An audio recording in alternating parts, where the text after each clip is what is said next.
आवाज आ रही है मेरी? जी गुरु जी। आ रही है। आ रही। चलिए, सबका आज आईकास ग्वालियर की पहली क्लास में स्वागत है। और जैसा कि आपको मालूम है कि हम सब यहाँ एक अपने विशेष रुचि कहना चाहिए, इसको रुचि ही कह सकते हैं, क्योंकि अगर ये हमारा सब्जेक्ट होता तो हम शायद शुरू से पढ़ते, लेकिन एक कहीं ना कहीं से हमारे कहना चाहिए मन में, या एक समय ऐसा आया जब एक रुझान आया, और इस रुझान के तहत हम इस तरफ मुड़े। चाहे उसमें ईश्वर की कृपा कहें, चाहे इसमें हमारा कोई पूर्व जन्म के संस्कार कहें, चाहे हमारे कुछ पूर्वजों के कहीं ना कहीं कनेक्शन कहें, क्योंकि ये विद्या ऐसी विद्या है जो केवल जिस तरह से हम दूसरी विद्याएं सीखते हैं, जिसे हम कहना चाहिए, चाहे हमारा ग्रेजुएशन हो, चाहे बेसिक हो, उन सबके हटके ये है। क्योंकि इस विद्या में केवल ये विद्या नहीं है, ये हमको कई चीजों से जोड़ती है, जिसमें मुख्य रूप से है आध्यात्म। आध्यात्म का एक तरह से ये प्रबल रूप है ज्योतिष। तो ज्योतिष एक साइंस होते हुए भी एक आध्यात्मिक ज्ञान है, जिसको हम साइंस के रूप में भी देखते हैं और आध्यात्म के रूप में भी देखते हैं। दोनों रूप में जब समन्वय करते हैं, तब जाके हम एक अच्छे ज्योतिषी एस्ट्रोलॉजर बन पाते हैं।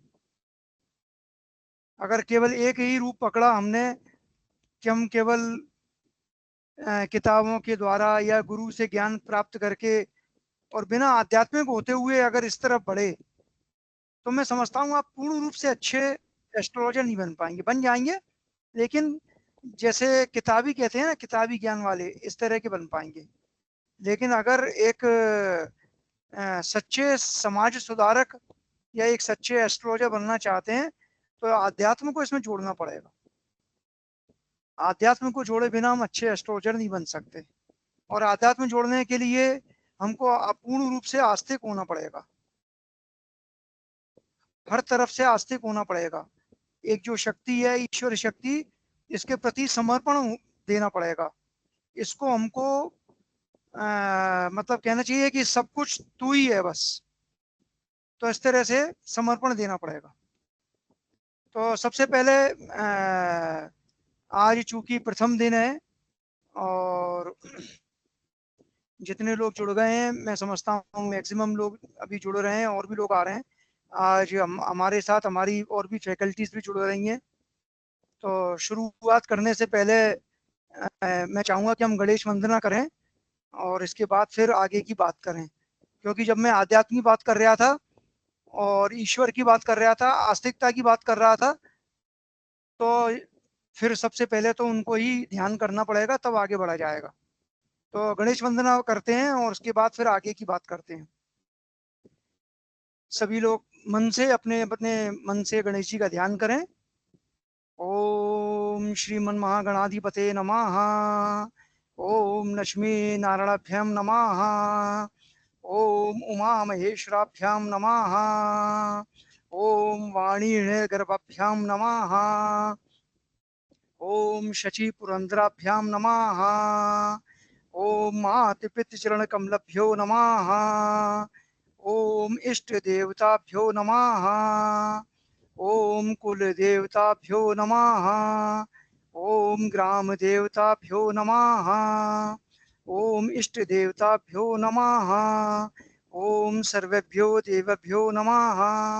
ओम सर्वेभ्यो ब्राह्मणभ्यो नमः। ओम सिद्धि बुद्धि सहिता है श्रीमन महागणाधिपते नमः। सुखमुखश्च एकदन्तश्च कपिलो गजकर्णकः लंबोदरश विकटो विघ्ननाशो विनायकः धूमकेतु गणाध्यक्षो भालचंद्रो गजाननः द्वादशेतानि नामानि या पछेणु यादरपि विद्यारंभे विवाहे च प्रवेशे निर्गमे तथा संग्रामे संकटे च विघ्नतस् न जायते शुक्लांबरं धरं देवं शशिवर्णं चतुर्भुजं प्रसन्नवदनं ध्यायेत् सर्वविघ्नोपशान्ते अपि सिद्धार्थ पूजितो ये सुरासुरैः सर्वविघ्नं हर तस्मै गणाधिपते नमः। सर्वमङ्गलमाङ्गले शिवे सर्वार्थसाधिके शरण्ये त्र्यम्बके गौरी नारायणी नमोस्तुते। सर्वदा सर्वकार्येषु नास्ति तेषां अमङ्गलं येषां हृदयस्थो भगवान् मंगलाय तनो हरि तदेव लगिनं सुदिनं तदेव ताराबलं चन्द्रबलं तदेव विद्याबलं देवबलं तदेव लक्ष्मीपते तेऽङ्घ्रियुगं स्मरामि। लाभस्तेषां जयस्तेषां कुतस्तेषां पराजयः येषामिन्दिवर्षामो हृदयस्थो जनार्दन यत्र योगेश्वर कृष्णो यत्र पार्थो धनुर्धरः तत्र श्री विजरो भूतिर्ध्रुवा नीतिर्मतिर्मम। अनन्यास चिन्तयन्तो ये जना परुपासते तेषां नित्याभियुक्तानां योगक्षेममहाम्यहम्। स्मते सकलकल्याण भाजनं यत्र जायते पुरुषं तजं नित्यं व्रजामि शरणं हरिं। सर्वेषां कार्येषु त्रयस्थिरभुवनेश्वरा देवादिशन्तु न सिद्धिं ब्रह्मेशान जनार्दन। विश्वेश्वं माधुंडी दंडपाणी च भैरवं वंदे काशी गुहा गंगां भवानी मणिकर्णिकां। वक्रतुंड महाकाय कोटि सूर्य समप्रभ निर्विघ्नं कुरु देव सर्वकार्येषु सर्वदा। ओम श्री गम गणपते नमः। गणेश जी महाराज की जय। सभी की वंदना, प्रभु की वंदना अपने इष्टों का ध्यान करते हुए हम आज की कक्षा को यहाँ प्रारंभ करते हैं। सर्वप्रथम परिचय, क्योंकि अगर हम किसी जगह जगत में आए तो परिचय बहुत जरूरी है। जातक ने जन्म लिया तो सबसे पहले ये ज्योतिष भी हमको सिखाता है कि हम उसका राशि देखें, उसका नाम निकालें, उसका क्या नाम है। तो आज हमने अगर अपना कक्षा प्रारंभ की है, आज हम इस कक्षा में प्रारंभ हुए हैं, श्री गणेश की आए, तो सबसे पहले हमारा काम बनता है कि हम अपना परिचय दें कि हम कौन हैं और आप कौन हैं। तो सर्वप्रथम मैं यहाँ पर उपस्थित जो हमारे नए विद्यार्थी हैं P1 के, मैं सभी से आग्रह करूंगा कि सब अपना अपना परिचय, 2 लाइन का परिचय दें, कहाँ पर रहते हैं और आपकी बेसिक क्वालिफिकेशन क्या है, और ज्योतिष में जुड़े हैं, अच्छी बात है। परिचय देते समय अपना अपना पूर्णतः संभव हो सके तो अपने को अपना वीडियो जरूर ऑन करें और उसके बाद वीडियो को म्यूट कर दें। तो सर्वप्रथम मैं नाम बोलता जाता हूं, जिस तरह से मेरे साथ मेरे क्रम में जो मुझे नाम दिख रहे हैं मैं उनके नाम बोलता जाऊंगा। वो अपना अपना वीडियो को ऑन करेंगे, अपना परिचय देंगे और आगे बढ़ते जाएंगे। सबसे पहले मेरे को अलकेश खुराना जी दिख रहे हैं। अलकेश खुराना जी। जी सर, जी नमस्कार गुरुजी, नमस्कार। नमस्कार। मेरी आवाज आ रही है आपको? आवाज आ रही है, वीडियो ऑन नहीं है, अगर हो सकता है तो करें, अगर नहीं हो पा रहा है किसी अरे, कारणवश कोई बात नहीं है। नहीं, मेरा तो वीडियो तो मैंने नहीं, ऑन आपका कर ऑफ आ रखा रहा, था। ऑफ आ मैं रहा वैसे है। चेक करता हूँ। पहले मैं मतलब अच्छा हाँ हाँ, ठीक है, मैं चेक इंट्रोडक्शन दे करता हूँ। मैं दीजिए। पहले इंट्रोडक्शन दे देता हूँ अपना, फिर उसके हाँ बाद मैं बिल्कुल वीडियो ऑन बिल्कुल करता हूँ। ठीक है, बिल्कुल मेरा नाम बिल्कुल अलकेश खुराना है, मैं भोपाल से हूँ और मैं पेशे से एक डॉक्टर हूँ और जी काफ़ी टाइम से मेरा इंटरेस्ट है इस चीज़ के अंदर बिकॉज़ ऑफ बहुत सारी चीज़ें हम लोग एनकाउंटर करते हैं लाइफ़ में, जहाँ हमको समझ में आता है कि हम बेसिकली कुछ भी नहीं है। जी जी। तो धीरे-धीरे से मेरा बहुत टाइम से इंटरेस्ट था, बट अब मुझे इसके बारे में पता लगा तो फिर मैंने बात करी और फिर मैंने इसको एनरोल किया है आज से। और मैं उम्मीद करता हूँ कि मैं अच्छा कुछ सीखूँ इसमें और कुछ और जैसे आपने अभी शुरुआत में आस्था की बात करी, तो उस तरफ और जाए इंसान तो अच्छा रहेगा। बिल्कुल बिल्कुल, इससे जुड़ेंगे तो आस्था तो अपने आप आ जाएगी, ये पक्की बात। चलिए धन्यवाद अलकेश जी। नेक्स्ट नाम थैंक यू। हाँ, मैं अभी इसको ऑन मेरे करता सामने। हूँ। हाँ हाँ, कोशिश कीजिए वो लोग। इशिका गुप्ता जी। नमस्ते सर। आपका वीडियो ऑन हो सकता है क्या? सॉरी सर, मेरी थोड़ा सा हेल्थ इशू है, इस अच्छा, कारण कोई मतलब दिक्कत नहीं, कुछ कोई दिक्कत तबीयत नहीं, कोई खराब। दिक्कत। हाँ हाँ, कोई हाँ दिक्कत नहीं। तो हाँ, मैंने बीबीए किया है ट्रैवल एंड टूरिज्म में, जी और जी उसके बाद भी मुझे थोड़ा सा समझ नहीं आ रहा था कि मैं क्या करूँ, तो मैंने कोरोना में ये बुक्स पढ़ना शुरू की थी एस्ट्रोलॉजी वगैरह की, और मैं साथ ही स्पिरिचुअलिटी में भी काफ़ी जा रही थी धीरे-धीरे करके। तो तब मेरे को समझ आया कि मेरे को इसमें काफ़ी इंटरेस्ट आ रहा है, और जब मैंने लोगों की 1-2 बार ऐसा कुंडली वगैरह पढ़ना शुरू किया, तो मेरे को लगा कि मतलब मैं ये चीज़ बहुत अच्छे से कर पा रही हूँ। चलिए उस टाइम अच्छा पे है। भी उस टाइम पे भी जी, जी। मुझे इतना नहीं आता था, बट स्टिल मतलब मैंने किया था, तो इसलिए फिर मैंने कोर्स ज्वाइन किया और मैं काफ़ी खुश हूँ ये कोर्स ज्वाइन करके। चलिए वेलकम, आपका स्वागत है। और यही जो है प्रभु से प्रार्थना है कि आपकी इच्छा भी पूर्ण हो और कोर्स को अच्छी तरह कर सकें और आपकी रुचि इसमें और बढ़ती जाए। नेक्स्ट नाम मेरे सामने आ रहा है कल्पना शर्मा जी।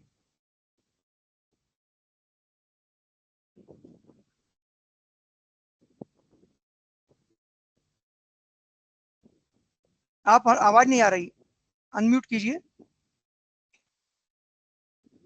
गुरुजी प्रणाम, मेरा नाम कल्पना शर्मा है और मैं अभी यहाँ पे उत्तर प्रदेश में इटावा में टीचर के पद पे कार्यरत हूँ। मैं जी, शिक्षक हूँ मैं, जी, और प्राइमरी सेक्शन में गवर्नमेंट जॉब है मेरा। जी, जी, और बहुत दिनों से गुरुजी मेरी भी काफी रुचि हो रही थी, क्योंकि मैं धार्मिक चीजें थोड़ी सी पढ़ती रहती थी, कैलेंडर जी। वगैरह देखना, तो मन में हुआ अचानक से ज्योतिष विद्या सीखने का। तो इसी वजह से मैं सीखना चाहती हूँ, और कुछ नया सीखने का भी मेरा मन रहता है हमेशा। चलिए अच्छी बात है। इसी वजह से बिल्कुल, बिल्कुल, स्वागत है आपका। नेक्स्ट नाम आ रहा है कनिष्का जी। नमस्ते गुरुजी। मैंने मास्टर्स किया है पब्लिक एडमिनिस्ट्रेशन में, और मुझे शुरू से ही एस्ट्रोलॉजी और इन सब चीज़ों में बहुत इंटरेस्ट है। थोड़ा अपना शहर का नाम भी बता दिए, क्योंकि यहाँ सब ऑनलाइन है, तो जरूरी नहीं सभी ग्वालियर के हैं। जैसे अभी उन्होंने बताया कि इटावा में, थोड़ा सा परिचय दे दीजिए किस जगह से। जी, मैं भोपाल से हूँ और भोपाल में ही जी, जी, रहती हूँ। तो मुझे एस्ट्रोलॉजी में शुरू से इंटरेस्ट है, और जैसे कोई भी ग्रह हुआ, मुझे पता चलता है किसी का इस दिन जन्म हुआ था, तो मुझे उनकी पर्सनालिटी को ग्रह से लिंक करना वो अच्छा लगता है। वो गलत होता है, सही होता है, वो मुझे नहीं पता, पर मेरी शुरू से आदत है बचपन से। और मुझे एस्ट्रोलॉजी सीखने का मौका मिला था 2 साल पहले, पर वो किसी कारणवश मुझे छोड़ना पड़ा। मैंने 1 महीने की क्लास करी थी। तो अब ऐसा मुझे लगता है वक़्त आ गया है सीखने का, और इसीलिए मैंने क्लास जॉइन करी है। दशा गोचर आ गई, अब वक्त आ गया है। इंटरेस्ट तो बहुत जी। पहले से था, जुड़ नहीं पा रही थी। अब आपका समय आ गया तो आप जुड़ जाएंगी, बिल्कुल सही बात है। चलिए वेलकम, आपका स्वागत है। नेक्स्ट नाम मेरे सामने दिख रहा है महिमा पाटीदार जी। प्रणाम गुरुजी। मेरा नाम महिमा पाटीदार है और मैं भोपाल से हूँ। मैंने मास्टर्स इन फिजिक्स करा था, तो मुझे एस्ट्रोफिजिक्स करा था बेसिकली। तो एस्ट्रोफिजिक्स पढ़ के लाइक 180 डिग्री टर्न लेके मैं एस्ट्रोलॉजी में आई हूँ, क्योंकि मुझे बहुत इंटरेस्ट है इसमें कि ये चीजें काम कैसे करती है। उसी का पार्ट है, बिल्कुल सही किया आपने। उसी एस्ट्रोफिजिक्स जी उसी का पार्ट है ये।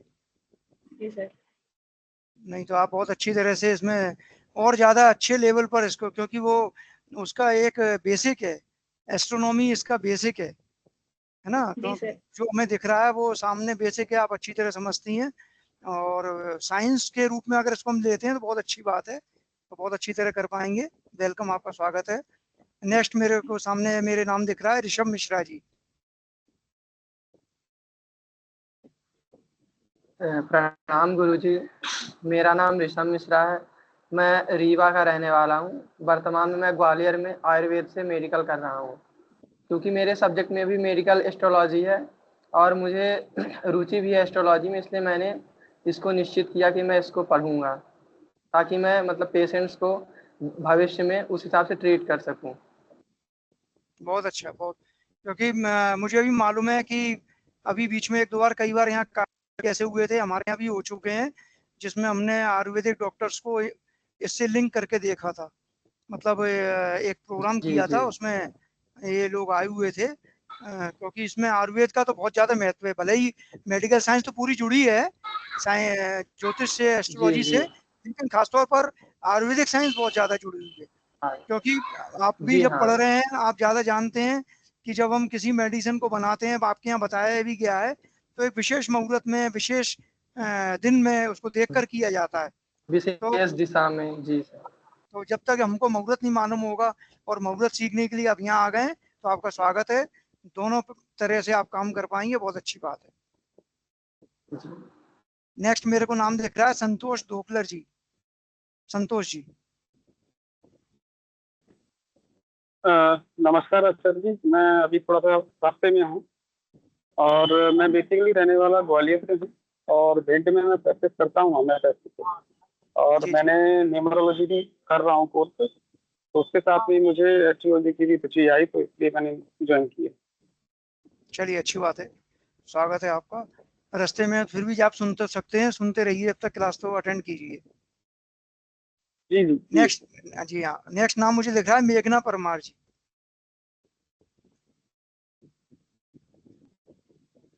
जय गणपति। नमस्ते गुरुजी। जय गणपति। मेरा नाम मेघा राजेश परमार, मैं भिलाई छत्तीसगढ़ से हूँ।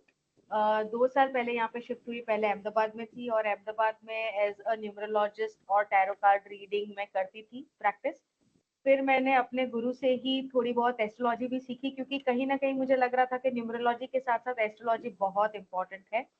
न्यूमरोलॉजी आपके नेचर को दर्शाती है और एस्ट्रोलॉजी आपके पूरे जीवन को दर्शाती है, तो मुझे लगा वो बहुत इंपॉर्टेंट था। तो फिर मैं मिस्टर संजीव वशिष्ठ के कांटेक्ट में आई और उन्होंने मुझे बताया कि मुझे आईकास्ट ज्वाइन करना चाहिए और फिर इट हैपेंड, मैंने आईकास्ट ज्वाइन किया है।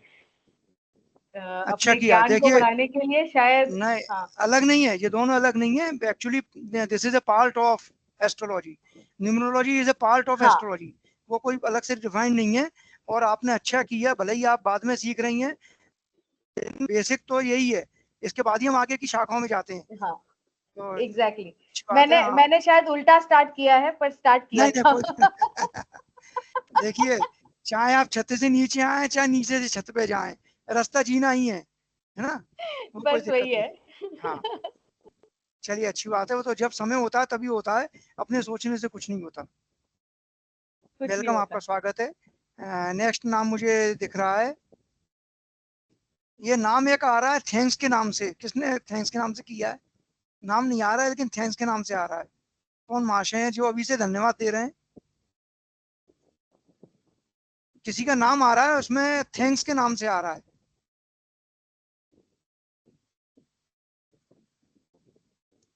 चलिए नेक्स्ट आकृति जी दिख रही हैं। आकृति जी, आप अपना परिचय दीजिए। नमस्कार सर। नमस्ते। मेरा नाम आकृति गर्ग है, मैं ग्वालियर की रहने वाली हूँ। यहाँ पर अभी प्रेजेंट में गवर्नमेंट ऑटोनोमस आयुर्वेद कॉलेज में अध्ययनरत हूँ।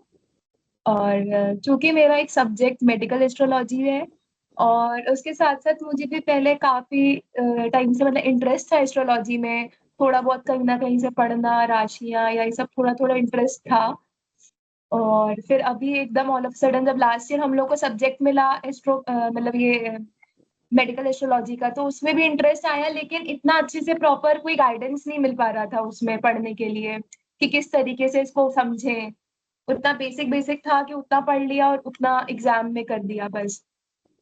फिर अभी ऑल ऑफ अ सडन मतलब मेरे गुरुदेव की कृपा से ऐसा हुआ कि ऐसा योग बना कि एकदम से मेरी मम्मी बोली कि वहाँ पे आईकास्ट में अभी ज्वाइन करने का है एस्ट्रोलॉजी की क्लासेस का, तो ऐसा ज्वाइन हो गया। चलिए, बहुत अच्छी बात है। वेलकम, आपका स्वागत है।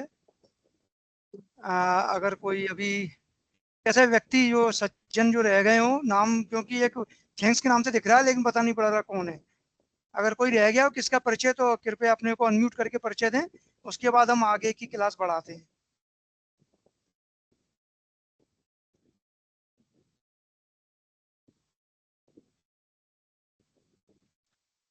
मंजूश्री गौर जी, आप रह गई हैं। चलिए आप। प्रणाम हाँ, गुरुजी। हाँ प्रणाम। गुरुजी, मैं बाराबंकी से हूँ, उत्तर प्रदेश। जी। और मेरे साथ ना बहुत टाइम से मैं चाह रही थी कि मैं ये एस्ट्रोलॉजी ज्वाइन करूं, लेकिन मुझे कोई लिंक नहीं मिल रहा था। अभी हाल ही में मेरे पिताजी की डेथ हुई और एक्चुअली हम लोग फैजाबाद से, अयोध्या से हैं, तो मेरे चाचा जी आए हुए थे वहाँ। और वो GS गॉड्स। हाँ हाँ, मेरी बात उन्हीं से बात हुई थी तब। हाँ हाँ हाँ जी, बहुत अच्छी बात। हाँ, तो वो मेरे चाचा जी हैं। बस हम लोग खाली बैठे थे तो थोड़ी बातें करते रहे, तो मैंने कहा कि मेरा बड़ा मन था लेकिन संयोग ही था, कई जगह कोशिश की, बस इधर उधर में रह गया, नहीं हो पाया। तब उन्होंने बोला कि नहीं, तुम ज्वाइन कर लो, यहाँ सारे लोग मुझे जानते हैं और तुम ज्यादा अच्छा कर पाओगी। तो बस ज्वाइन कर लिया। और तभी मैं कोशिश कर रही थी, लेकिन वो मार्च था, तो मार्च में एडमिशन आपके सारे कंप्लीट हो चुके थे, रजिस्ट्रेशन तो तभी हो गया था, बट क्लास नहीं मिल पाई मुझे। चलिए, हाँ, समय तब गोचर सही नहीं आया था, वो आ गया बिल्कुल सही। जी गुरु जी, आशीर्वाद मिलेगा तो मैं कुछ कर पाऊंगी, क्योंकि मैं से करियर बिल्कुल बनाना चाहती हूँ। बिल्कुल बिल्कुल बिल्कुल। अच्छा, जी गुरु। चलिए, अब सर्वप्रथम आपका परिचय के बाद मैं चाहूँगा कि हमारी जितनी फैकल्टीज़ हैं जो अभी यहाँ मौजूद हैं, वो सब यहाँ पर अपना परिचय देंगे। सर्वप्रथम मैं अपना परिचय देता हूँ। मैं के चतुर्वेदी, यहाँ पर आईकास में वाइस चैप्टर चेयरमैन हूँ और पिछले लगभग 10-12 साल से 10 साल से यहाँ यहीं से मैंने विशारद किया और आज यहीं पर पढ़ा भी रहा हूँ। जो सब्जेक्ट गुरुजी कह देते हैं उन सब्जेक्ट की तरफ मुड़ जाता हूँ और पढ़ाने लगता हूँ। तो मैं धीरे इसी क्रम में अपने जितने भी हमारी फैकल्टीज़ हैं जो अभी मौजूद हैं, मैं उनके लिए एक एक करके उनका परिचय दिलवाना चाहूँगा, जिससे कि आप वो भले ही वो कुछ फैकल्टी आपको इस वर्ष में नहीं पढ़ाएं, अगले साल पढ़ाएं, लेकिन सारी फैकल्टी से परिचय होना भी आवश्यक है। तो इस क्रम में जो सर्वप्रथम जो मेरे सामने दिख रहे हैं हमारे सीनियर फैकल्टी श्री धर्मेंद्र भारद्वाज जी, मैं उनसे कहूँगा कि अपने को अनम्यूट करें और अपना परिचय दें। जय गणपति गुरुदेव। जय गणपति।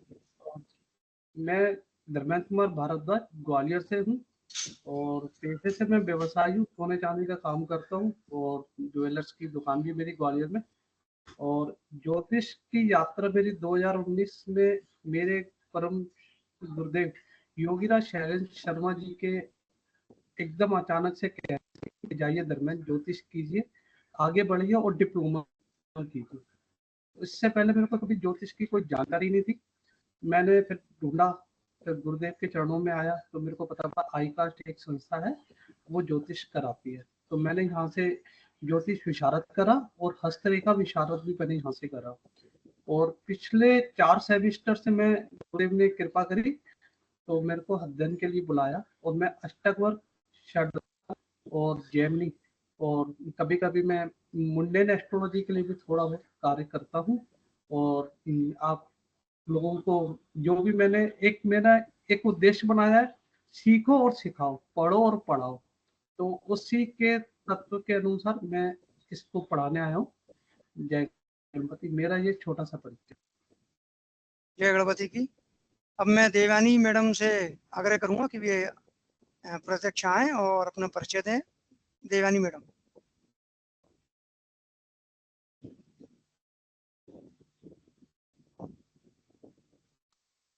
जय गणपति की। जय गणपति। नमस्कार गुरुजी और नमस्कार। सभी साथियों को नमस्कार और सभी स्टूडेंट्स जो नए ज्वाइन किए उनका बहुत बहुत स्वागत। मैं देवयानी पुरी, मैंने यहीं से ग्वालियर चैप्टर से ज्योतिष विशारद किया है और अब पिछले कई सालों से एज फैकल्टी ग्वालियर चैप्टर में ही हूँ। एस्ट्रोनॉमी पढ़ाऊंगी मैं इस बार आपको। तो अभी आज मेरी क्लास है तो डिटेल में बात करेंगे जब मेरी क्लास होगी। अभी इतना ही। आप लोगों का जो इंट्रोडक्शन है मैं अभी सुन रही थी तो मैं सबसे परिचित हो चुकी हूँ। धन्यवाद सर। धन्यवाद। जय गणपति की। जय गणपति की सर। आरती मैडम जी, अपना परिचय दें। नमस्कार, जय गणपति की। मैं आरती शर्मा आईकास फैकल्टी में हूँ और आप लोगों को जनरल एस्ट्रोलॉजी पढ़ाऊंगी, सामान्य ज्योतिष। और सबसे ज्यादा मैं कर्म सिद्धांत की बात करूंगी कि हम ज्योतिष में किसी के कर्मों को किस प्रकार से सुधार सकते हैं या उनको कर्मों से कैसे अवगत करा सकते हैं। सबसे पहले तो हम ज्योतिष में बहुत सारा कुछ सीखेंगे, लेकिन एक छोटी सी चीज जो सीखेंगे कि हमें जिसको भगवान पे विश्वास नहीं होता उसको भगवान पे विश्वास करना आना सिखाएंगे, क्योंकि ज्योतिष सबसे पहले कहीं ना कहीं विश्वास पर खड़ा हुआ है।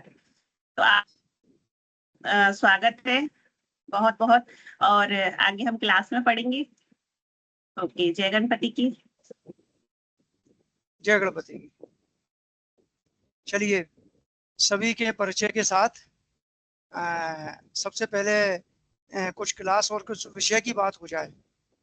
जैसा कि आपको मालूम है, आपका ये प्रथम सेमेस्टर है ज्योतिष प्रवीण 1। इसमें आपके टोटल 4 पेपर होंगे और आप में से किस किस ने अभी अपना कोर्स रजिस्ट्रेशन एलएम नंबर के लिए अप्लाई कर दिया है? एलएम नंबर के लिए आप लोगों ने अप्लाई किया है क्या? किसी ने किया है तो बताएं, नहीं तो फिर मैं उसके बारे में बाद में बात करूंगा। जी गुरुजी, कर दिया, मैंने कर दिया है। कर दिया है?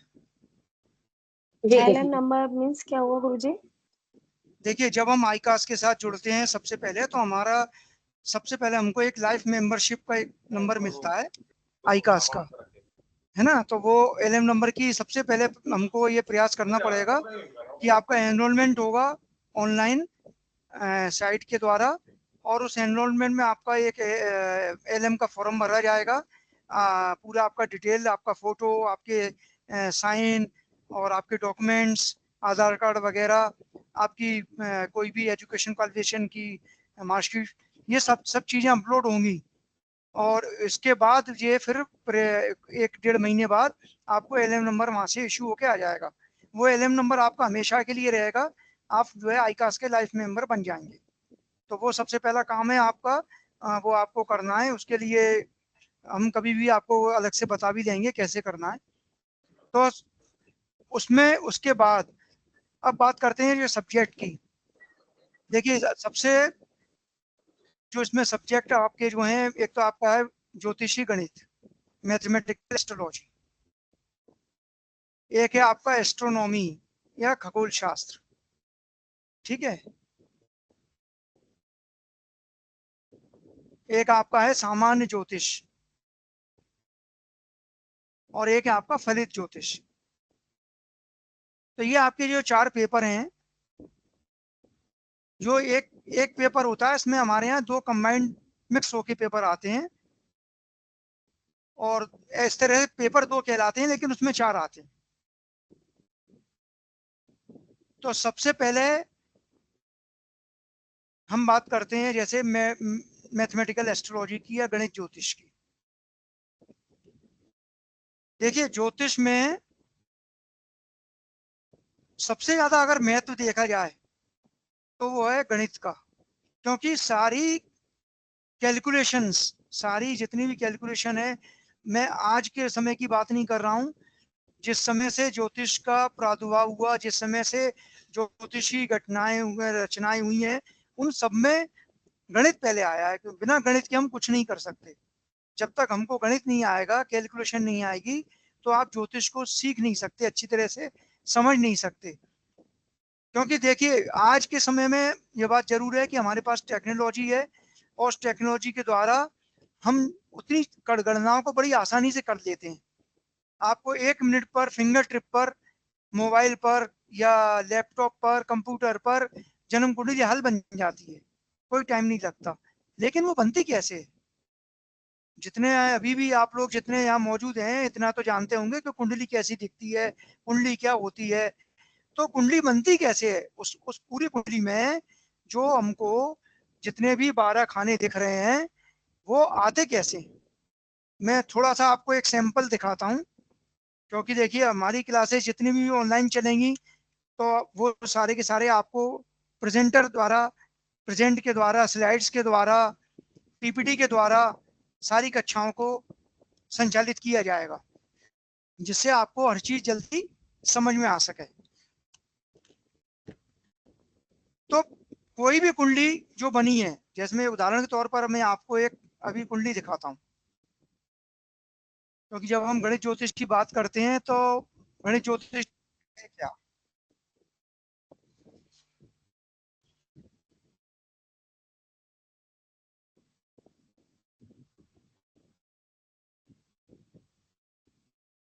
हमारे पूर्वज जितने थे, हमारे जितने पुराने जितने भी ज्योतिषी थे, तो आप कल्पना कीजिए कि वो कितनी मेहनत करते थे, क्योंकि उनके उस समय उनके सामने ये सारी चीजें मौजूद नहीं थी। केवल वो उनकी खुद की इतनी नॉलेज रहती थी कि वो सारी कैलकुलेशन सब मैनुअली करते थे।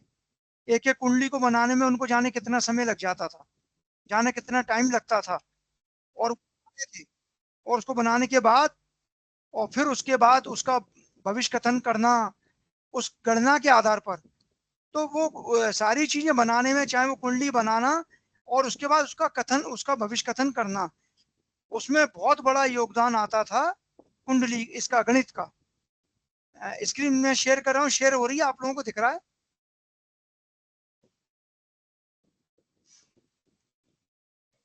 कोई बता, स्क्रीन दिख रही है? यस सर, दिख रही है जी गुरुजी, दिख रही है जी। देखिए अभी जब केवल एक गणित ज्योतिष की केवल बात चल रही है तो थोड़ा सा मैं बताना चाहूंगा कि जैसे ये कुंडली दिख रही है आपके सामने, अब इस जन्म कुंडली में ये पहला घर जो दिख रहा है इसमें लिखा है 2 नंबर और लग्न लिखा है, जिसको हम पहले को लग्न बोलते हैं। आप भी अब धीरे धीरे सीखेंगे कि इसको क्या बोलते हैं, पहले वाले भाव, इस भाव प्रथम भाव को क्या बोलते हैं और दूसरे को क्या बोलते हैं। तो पहले समझ लिए बेसिक कि जैसे इसमें 2 नंबर लिखा है, तो इसमें 2 नंबर ही क्यों आया, या इसमें 3 ही क्यों आया, या इसमें 1 क्यों आया, या 2 कैसे आया। और राशि जो कई लोगों को मान ली बेसिक नहीं मालूम हो, तो राशि जैसा हम देखते हैं कि चंद्रमा जिस जगह बैठा है, जिस नंबर की राशि में बैठा है वो जातक की राशि होती है। तो चंद्रमा जैसे यहाँ पर दिख रहा है 7 नंबर में, तो चंद्रमा यहाँ 7 में कैसे आ गया, चंद्रमा 8 में क्यों नहीं आया। तो ये सारी चीजें करने के लिए हमको क्या करना पड़ेगा, क्या करना पड़ेगा, क्या सीखना पड़ेगा? गणित, कैलकुलेशंस। क्योंकि मैंने कहा ना कि टेक्नोलॉजी से तो आप इसको फिंगरप्रिंट पे निकाल सकते हैं। मैंने 1 मिनट में की लगाई और अभी सॉफ्टवेयर चलाया और किसी की भी कुंडली 1 सेकंड में बन जाएगी। लेकिन ये कुंडली यहाँ पर बन कैसे रही है, इस कुंडली में ये ग्रह पूरे कैसे आ रहे हैं, हर इस खाने में ये ग्रह क्यों आ रहा है, अब इस ग्रह की गति क्या है, ये ग्रह कैसे चलेगा, कैसे चल रहा है। देखिए ग्रह तो अभी चल ही रहे हैं, हम बात कर रहे हैं तो अभी भी ब्रह्मांड में सारे ग्रह चल रहे हैं, और उन ग्रहों की गति क्या है, किस गति से चल रहे हैं। तो जिस समय जातक का जन्म हुआ है उस समय जातक के जन्म के समय की स्थिति क्या है, ग्रहों की स्थिति क्या है, कुंडली कैसे बनेगी, ये चौकड़ा जो बना है इस चौकड़े में लग्न क्या आएगी, तो लग्न कितने नंबर की कौन सी लग्न आएगी। जैसे राशियां कितनी होती हैं, कोई जानता है आप में से? कितनी राशियां होती हैं? 12 राशियां। 12 राशियां। ग्रह कितने होते हैं? 9 ग्रह होते हैं। 9 ग्रह होते हैं। तो अब ये 12 राशि में से जो करोड़ों लोग बच्चे जन्म ले रहे हैं, अब उसमें से जिस समय जिस दिन में जिसका जन्म हुआ उसकी कौन सी राशि पड़ेगी, उसकी कुंडली में कौन सा ग्रह किस भाव में आएगा। तो ये सारी चीजें हमको सीखने के लिए क्या सीखना पड़ेगा, गणित ज्योतिष। तो गणित ज्योतिष में आपको यहाँ पर हमारे पास जो सिलेबस है उस सिलेबस में सबसे पहले आपको सिखाया जाएगा बेसिक गणित, जिसमें आपको जो समय की इकाई है सबसे पहले। देखिए जो समय हम आज के समय में जानते हैं, जो हमारा इंग्लिश पैटर्न का समय है, जैसे जो अभी 5:34 हो रहे हैं, लेकिन एक वैदिक घड़ी के अनुसार, वैदिक परंपरा के अनुसार कितने इस समय बजे होंगे, घटी पल के अनुसार उसका टाइम क्या होगा। क्योंकि जन्म कुंडली में भले ही हम आज भी जो है इंग्लिश पैटर्न के आधार पर सीख सकते हैं और सीख रहे हैं, लेकिन हमको चूंकि मालूम होना चाहिए कि इसके आधार पर जो हमारा पुराना बेसिक या वैदिक गणित था उसमें समय पद्धति क्या थी। क्योंकि उसको भी आज के समय में अगर हम पंचांग, क्योंकि आप जब यहाँ सीखने आए हैं तो केवल कुंडली सीखने नहीं आए, आपको यहाँ पंचांग देखना भी सिखाया जाएगा। तो पंचांग जब देखते हैं तो पंचांग में घटी पल दिया हुआ है, तो कैसे समझेंगे कि घटी पल क्या है, इसको कन्वर्ट करना है, कैसे कन्वर्ट करेंगे। मान लीजिए आपके पास किसी एक पुराने व्यक्ति की कुंडली आ गई और उस व्यक्ति की कुंडली में उसने एक पेज दे दिया केवल कि मेरे पास तो ये पेज है, मुझे कुछ नहीं मालूम मेरा जन्म कब हुआ था, मेरा समय क्या है। तो आपको उस पेज में आपने देखा होगा पुराने समय में वो सब घटी पल में दिया रहता है, उनके समय उस समय घटी पल में दिए रहते हैं। तो आप तो अटक गए, आप बोलेंगे कि मैं इसको समय कैसे निकालूं। तो सबसे पहले उसको हम कैसे कन्वर्ट करेंगे कि जो घटीपल उसका दिख रहा है उस घटीपल से उसका समय आज के समय के अनुसार क्या होगा, तो उसको कन्वर्ट करना। घटीपल क्या होता है, घटीपल से हम कैसे कन्वर्ट करते हैं, घंटे मिनट में कैसे कन्वर्ट करते हैं, ये हमारे सिलेबस में इसको हम सीखेंगे।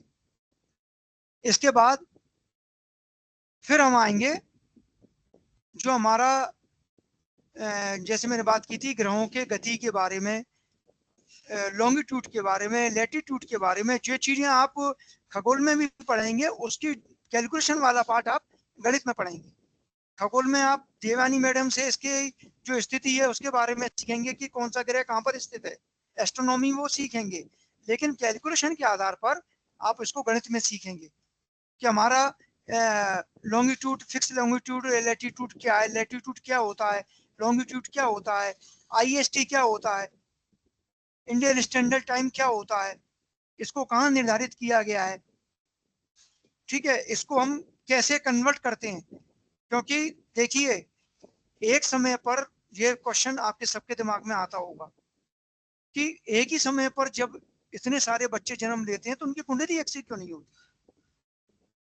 कई लोग आपसे भी पूछते होंगे, पूछेंगे आगे चल के कि ज्योतिष तो बेकार है, कि बोले साहब एक समय पे तो हजारों बच्चे जन्म ले रहे हैं और सबकी जो है नेचर अलग अलग दिखता है, सबका रंग रूप अलग अलग दिखता है, क्यों ऐसा क्यों है। तो वहां हम क्या जवाब देंगे, तो वहां जवाब आ जाता है सबसे ज्यादा, वो आता है हमारा प्लेस ऑफ बर्थ का, कि उस समय पे जन्म लेने के समय पर जिस व्यक्ति बच्चों का जो उनका स्थान है वो चेंज हो रहा है, सबका लैटिट्यूड लॉन्गिट्यूड चेंज हो रहा है। कोई हमारा जैसे ग्वालियर में ही किसी एक जगह पर वो स्थान पर एक जन्म ले रहा है, ग्वालियर में ही 10 किलोमीटर शहर में दूसरे स्थान पर एक समय पर जन्म ले रहा है, तो उसकी कहीं ना कहीं पोजीशन चेंज हो जाएगी। ग्रहों की पोजीशन भले ही आपको एक सी दिखे लेकिन उनकी दशांतर दशा में कहीं ना कहीं चेंज आएगा। तो इसके लिए बेसिक फंडा क्या है, लॉन्गिट्यूड लैटिट्यूड। तो लॉन्गिट्यूड लैटिट्यूड क्या होता है इसको हम पढ़ेंगे गणित ज्योतिष में। जब ये बेसिक चीज पढ़ लेंगे तब हम फिर पढ़ेंगे LMT क्या होता है, लोकल मीन टाइम। देखिए जिस व्यक्ति ने, जिस जातक ने जिस शहर में जन्म लिया है तो उसका जन्म का समय है, उस जगह के हिसाब से जब हम कैलकुलेशन करेंगे तो वो थोड़ा अलग हो जाता है। वो हम उसको कन्वर्ट करते हैं, हमारे जो टाइम है IST है उससे उसको कन्वर्जन सीखेंगे कि कैसे कन्वर्ट किया जाए इसको, तो वो हमारा LMT निकल के आएगा। ये सारी प्रोसेस जब हम एक एक करके सीखेंगे तब हम आएंगे कुंडली बनाने की प्रोसेस पर, क्योंकि कुंडली बनाने की प्रोसेस में ये सारी चीजें बताई जाती हैं, IST conversion, LMT conversion, place का कन्वर्जन। जब ये एक एक करके सीखेंगे तब हम कुंडली की पूरी प्रोसेस सीख लेते हैं कि कुंडली का जो चौगड़ा है वो कैसे बनता है। जब कुंडली हमारी ब्लैंक कुंडली बन जाती है, मतलब जिसमें ना लग्न है ना कोई ग्रह है, अब इसके बाद इसमें लग्न कौन सी आएगी, इसमें ग्रह कहाँ पर कौन से आएंगे, तो उसके लिए उसकी कैलकुलेशन वो हम सीखेंगे कुंडली निर्माण में कि इसमें लग्न कौन सी आई जिससे में जातक का जन्म हुआ है, उसके पहले नंबर के, जैसा मैं अभी आपको दिखा रहा था यहाँ पर कि इसमें यहाँ पर जैसे लग्न 2 नंबर दिख रही है तो ये 2 कैसे आएगी, जैसे यहाँ लवांश कुंडली में लग्न 12 दिख रही है तो ये 12 कैसे आएगी।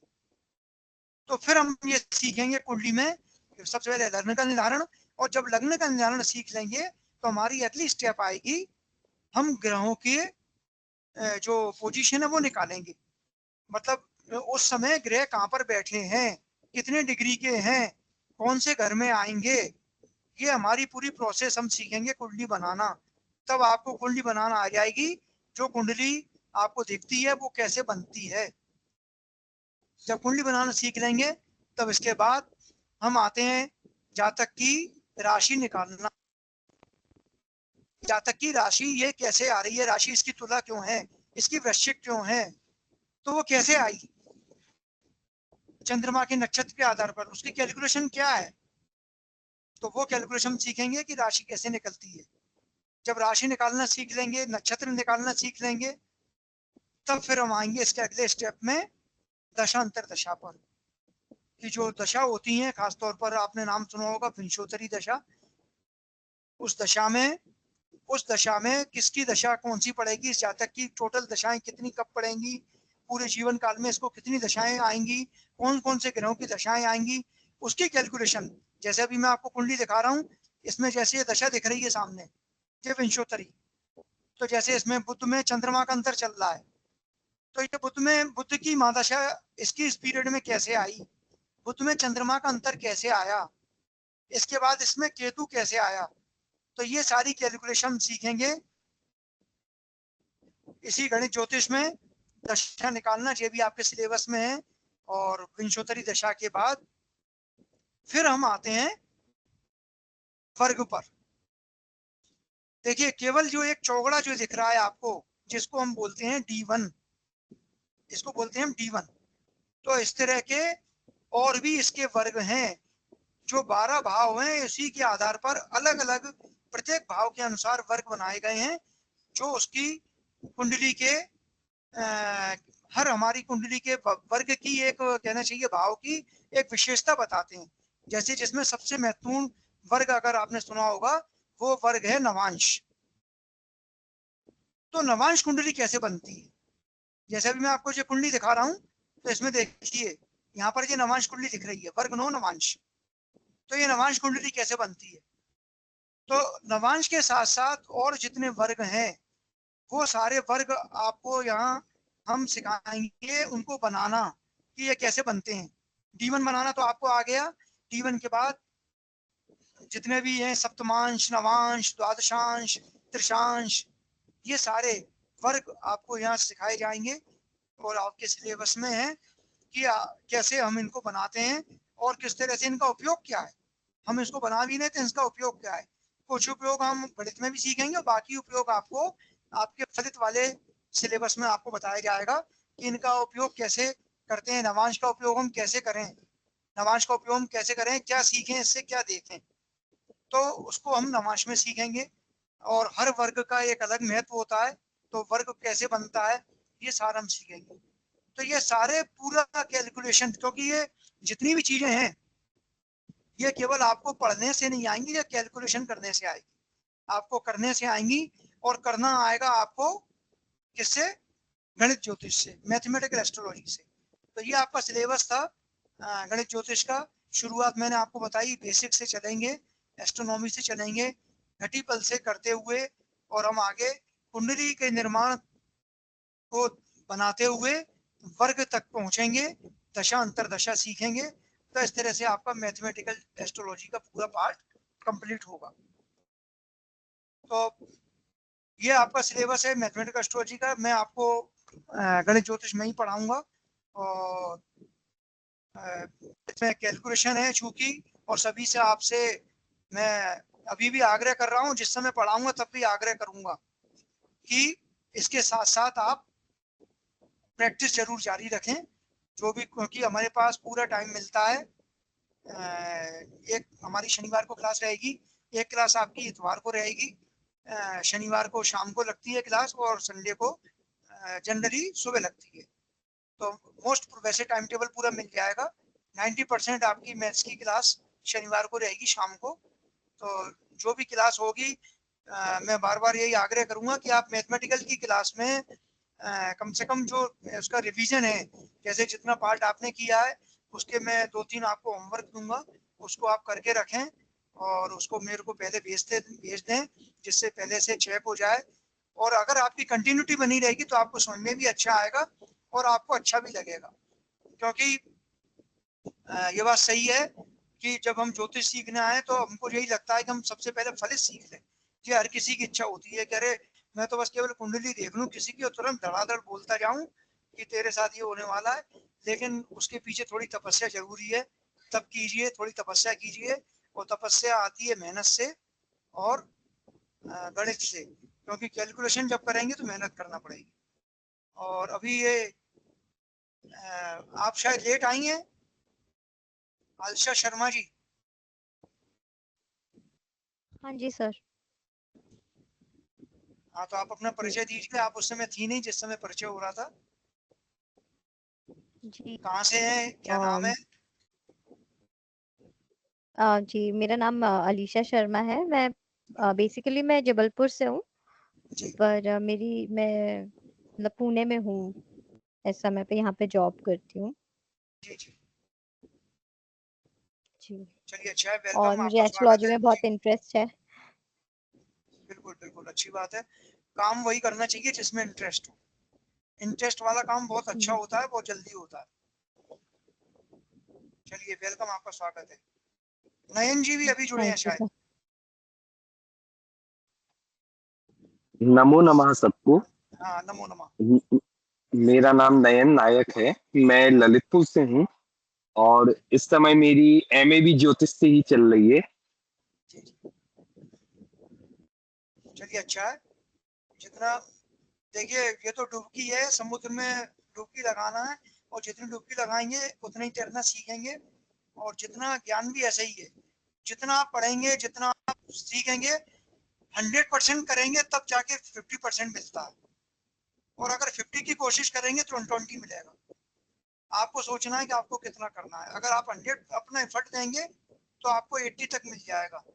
इसलिए जितना अपन कोशिश करेंगे सीखने की, जितना ज्यादा पढ़ेंगे, मैं समझता हूँ उतना ज्यादा सीखेंगे। तो चलिए, मैं आगे की क्लास आरती शर्मा जी अभी आपके सामने अभी जिन्होंने परिचय दिया था, ये आपको सामान्य ज्योतिष पढ़ाएंगी।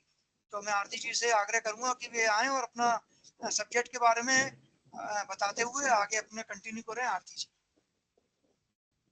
Thank you sir. जय गणपति। देखिए, हाँ, मैं सामान्य ज्योतिष पढ़ाऊंगी आपको। तो हम पहले सिलेबस को समझ लेते हैं कि सामान्य ज्योतिष में है क्या। सामान्य ज्योतिष में अगर हम परिचय दें तो कर्मों का मूल आधार है। हमें कर्मों के बारे में अगर जानना है तो जनरल एस्ट्रोलॉजी यानी कि सामान्य ज्योतिष पढ़ना होगा। इतना डिफिकल्ट इसमें कुछ भी नहीं है। बस अपने कर्मों से अवगत कराना, दूसरे को, व्यक्ति को कर्मों से अवगत कराना, और अपने किस कर्मों की वजह से क्या फल प्राप्त हो रहा है इसका बोध कराना। मेन तो हमारा इसमें पढ़ाने का यही है। बाकी अगर हम बात करें कि इसके अंदर क्या है, तो सबसे पहले दिनचर्या, जीवनचर्या को एक रूटीन में लाने के लिए, एक नियमबद्ध चलने के लिए, सबसे पहले हमें अपने कर्मों को किस प्रकार से जीवन में करना चाहिए, इससे अवगत करने के लिए मैं आपको पढ़ाऊंगी। बाकी हमारा सिलेबस कुछ इस प्रकार से है कि सबसे पहले हमारा यूनिट फर्स्ट में आएगा ज्योतिष का परिचय, जिसमें मैं आपको ज्योतिष एक वेदांग है, वेद पुरुष का नेत्र है, इसके बारे में बताएंगे, और ज्योतिष की परिभाषा क्या है। इसके बाद हम बात करते हैं ज्योतिष की शास्त्र की जो शाखाएं हैं, संहिता, सिद्धांत, होरा, प्रश्न और शकुन शास्त्र, इससे मैं आपको अवगत कराऊंगी।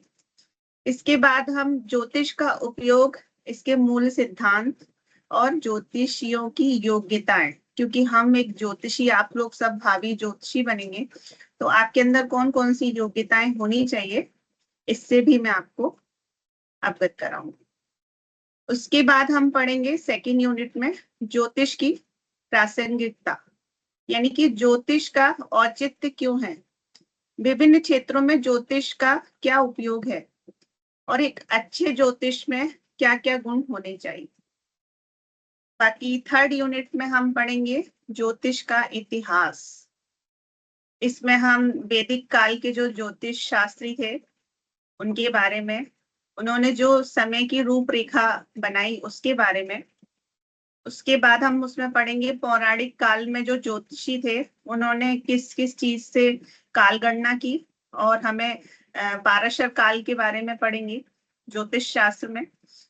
और इसके बाद पढ़ेंगे बारहमिरी काल के दौरान ज्योतिष में जो शिक्षक थे उस समय, उन्होंने क्या क्या सिद्धांत दिए और ज्योतिष को कैसे आगे बढ़ाया।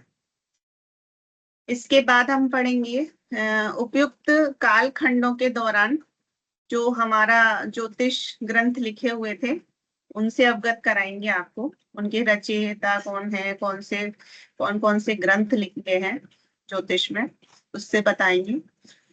बाकी मेरा आगे का 4th यूनिट आएगा, उसमें हम बताएंगे ज्योतिष और कर्म सिद्धांत। इसमें हम भाग्य, स्वतंत्र इच्छा, पुरुषार्थ और भौतिक सूक्ष्म कारण, शरीर और उसके महत्व को समझने के लिए एक नियम, कर्म, लोगों की भ्रांतियां और संचित प्रारब्ध और हमारे दृढ़ अदृढ़ कर्म जो होते हैं उनके बारे में अवगत कराया जाएगा।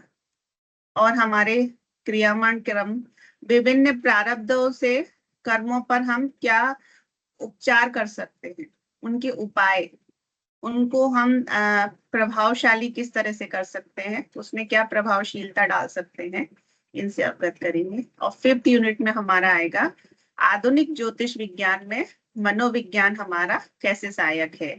इनके सिद्धांत लिखेंगे और इनको वैज्ञानिक आधार पर हम और आज का जो आधुनिक ज्योतिष जो है उससे जोड़कर हम मनोविज्ञान से कैसे जोड़ेंगे, इस बारे में हम जानेंगे।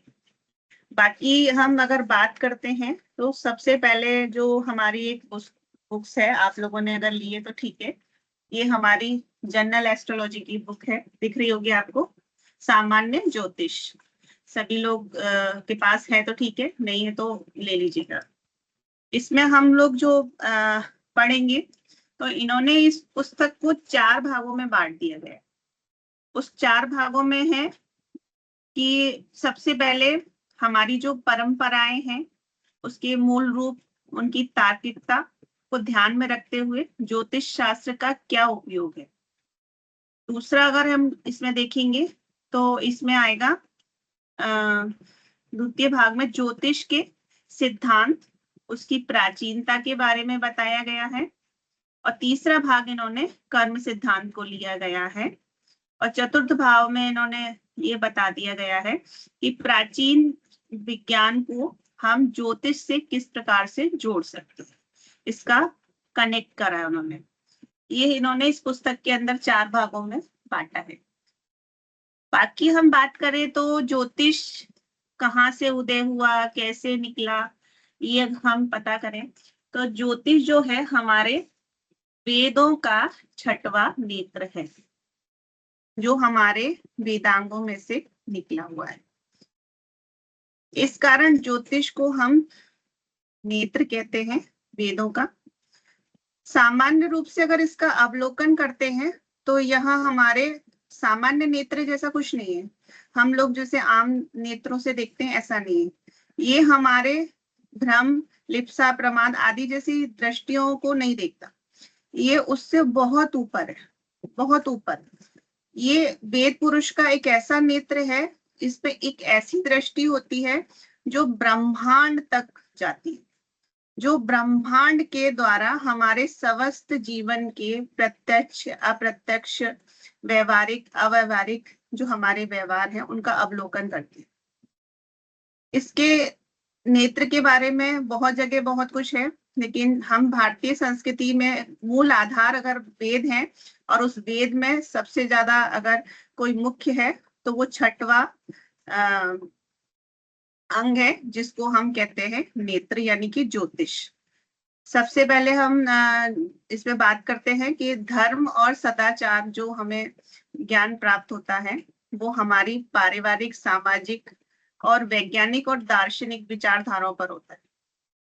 ये विधाएं हमें कहाँ से मिली? ये सब विधाएं हमें कहाँ से मिली? ये सब हमें वेदों से ज्ञात हुई। वेदों से हमें 6 वेद निकले, वेदांगों में से हमें 6 वेद निकले, शिक्षा, कल्प, व्याकरण, निरुक्त, छंद और 6वां हमारा ज्योतिष। इन 6 वेदांगों को हमने बहुत ऊपर पाया है, बहुत ऊपर इनकी गणना की गई है। अब हम अगर बात करते हैं कि वेदों में इन 6 में क्या विशेषता है, तो जब हम मंत्रों के उचित उच्चारण की बात करते हैं तो वहां हमें शिक्षा होना बहुत जरूरी है, यानी कि पहला वेदांग आ गया हमारा। जब हम बात करते हैं कर्म कांड या यज्ञीय अनुष्ठान के लिए तो वहां हमें कल्प की आवश्यकता पड़ती है, दूसरा वेदांग।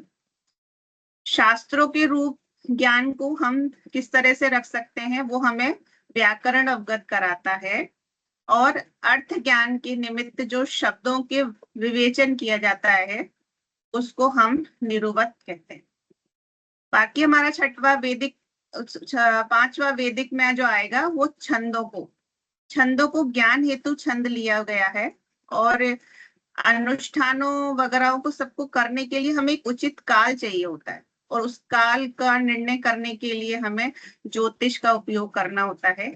इसीलिए हमारा सबसे ज्यादा महत्वपूर्ण अगर अंग माना गया है तो वो ज्योतिष माना गया है, क्योंकि जीवन में हम किसी अंग की क्षति हो फिर भी इतनी परेशानी महसूस नहीं करते, लेकिन अगर नेत्र नहीं है तो काफी कुछ परेशानी महसूस होती है, क्योंकि सामने दृष्टि से हम जो देख लेते हैं वो हम समझ सकते हैं।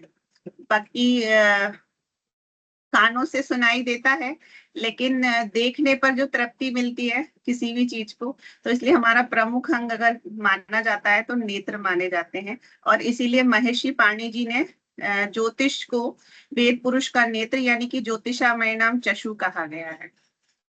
जैसे मनुष्य बिना नेत्र इंद्री के किसी भी वस्तु के दर्शन करने में असमर्थ है, ठीक वैसे ही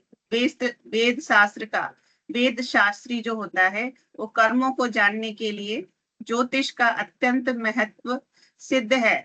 भूतल अंतरिक्ष भूगर्भ के प्रत्येक पदार्थ का त्रिकालिक यथार्थ ज्ञान करने के लिए हमें ज्योतिष शास्त्र का ज्ञान होना आवश्यक है। इसके बाद अगर हम जो पुस्तक है उसमें पढ़ेंगे तो वेद हमारी प्राचीन धरोहर है, और इस धरोहर में इतना संपूर्ण ज्ञान समाया गया हुआ है कि इसमें हम ज्योतिष भी समाया है, और ज्योतिष इसकी एक शाखा है वैसे तो, इसीलिए इस शाखा को महत्व दिया गया है, क्योंकि ज्योतिष शास्त्र का वास्तविकता समझने के लिए इसमें बहुत प्राचीन से प्राचीन इतिहास है जो मैं आपको आगे पढ़ाऊंगी।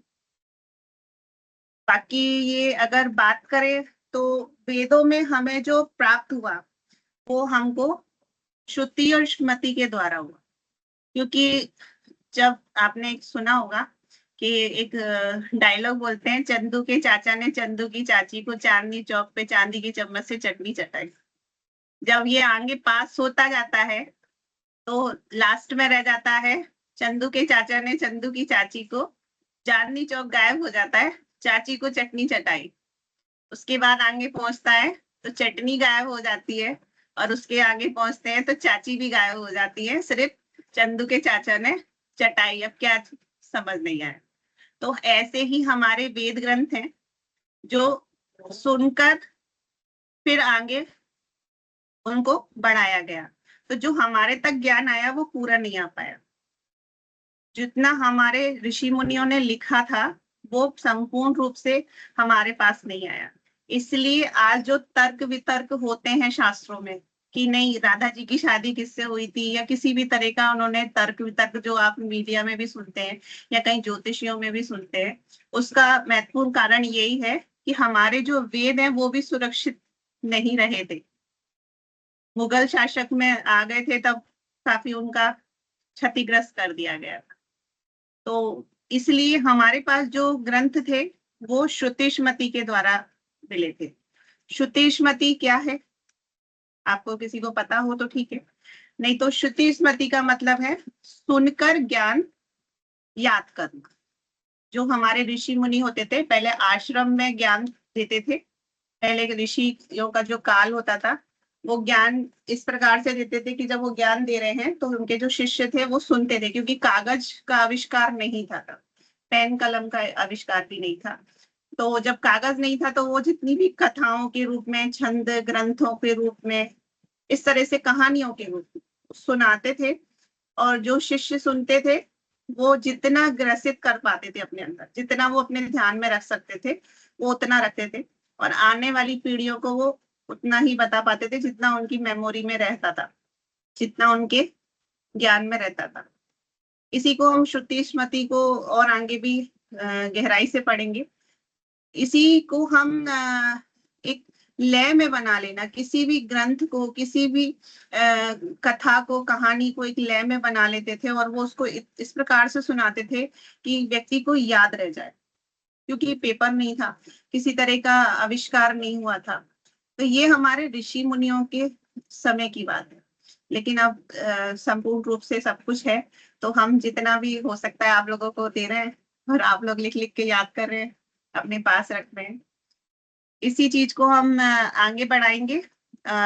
बाकी अभी देवयानी मैम आएंगी सर, या मैं हाँ, जय कंटिन्यू करूं? गणपति, जय गणपति की।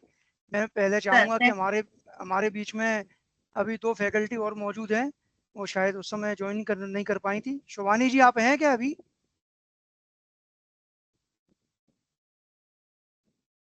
रुचि भाटिया, रुचि जी है, रुचि है, रुचि है। शिवानी जी, रुचि जी तो मैं अपने को अनम्यूट करें। हेलो, हाँ जी, नमस्ते सर। हेलो, हाँ, आवाज आ रही है आपको? बोलिए, अपना परिचय दीजिए। नमस्ते सर, जय गणपति की। जी जी, जय गणपति की सर। सॉरी, आज थोड़ा नेटवर्क इशू हो रहा है, बहुत बारिश है, तो मैं कैमरा नहीं ऑन कर पा रही, फोन से क्लास ले रही हूँ। कोई दिक्कत नहीं, वैसे ही आशीष दे दीजिए। हाँ, सबको, छात्रों को वैसे ही आशीष दे दीजिए। जी जी सर, पहले तो आप अपना आशीर्वाद दीजिए हमें। नहीं, आपके पढ़ाए हुए स्टूडेंट्स हैं। नहीं, सदा साथ है आप चिंता। जी, जय गणपति की आप सभी को। और मेरा नाम रुचि भाटिया है। मैंने यहीं से गुरुजी के सानिध्य में रहकर विशारद कंप्लीट किया है, और आज गुरुजनों का ही साथ है, आशीर्वाद है कि हम लोगों को यहाँ पे एज अ फैकल्टी पढ़ाने का मौका दिया जा रहा है। एंड ये मेरा 2nd ईयर है सर के साथ। मेरा टॉपिक दशा गोचर रहेगा। तो अभी आई थिंक आप लोग तो सब P1 प्रवीणा वाले स्टूडेंट्स हैं, आपके लिए थोड़ा नया रहेगा। फिर भी थोड़ा सा एक छोटा सा इंट्रोडक्शन देते हुए बताना चाहूंगी कि जैसे हम अपनी एक नॉर्मल लैंग्वेज में बात करते हैं कि अभी शाम के 5 बज रहे हैं, ये मंथ चल रहा है, ये ईयर चल रहा है, तो उसी तरह ज्योतिषीय भाषा में समय को, अवधि को बताने के लिए दशा का उपयोग किया जाता है। दशा जो है एक संस्कृत से ही लिया हुआ शब्द है, जो कि एक अवधि को दर्शाता है, एक टाइम पीरियड को दर्शाता है, जिसके आधार पर आप इवेंट प्रिडिक्शन कर सकते हैं।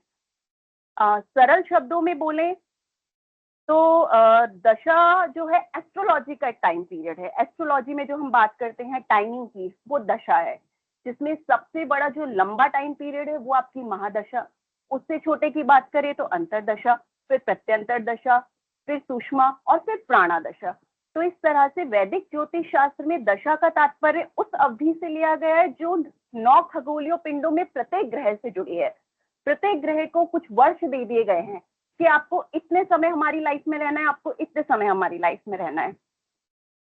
जैसे जब हम किसी जातक की कुंडली देखते हैं तो हम इस तरह से बात करते हैं कि गुरु 5वें भाव में बैठा है, गुरु मंगल से दृष्ट है, गुरु गजकेसरी योग बना रहा है। तो ऐसी स्थिति में इन सभी ग्रहों की जो स्थिति है, युति है, दृष्टि है, इन सभी का परिणाम हमारे तक पहुंचाने का काम करती है दशा।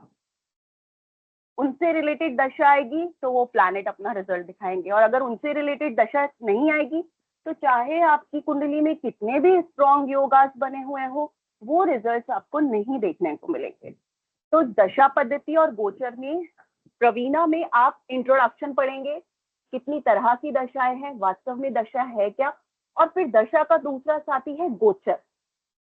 भाई योगों ने फल बना दिए, दशा हमारे तक पहुंचाने को तैयार है, पर बीच में एक मीडिएटर की आवश्यकता है, एक डाकिये की आवश्यकता है, और वो काम करते हैं हमारे गोचर। गोचर उन फलों को हमारे तक लेके आने का काम करता है।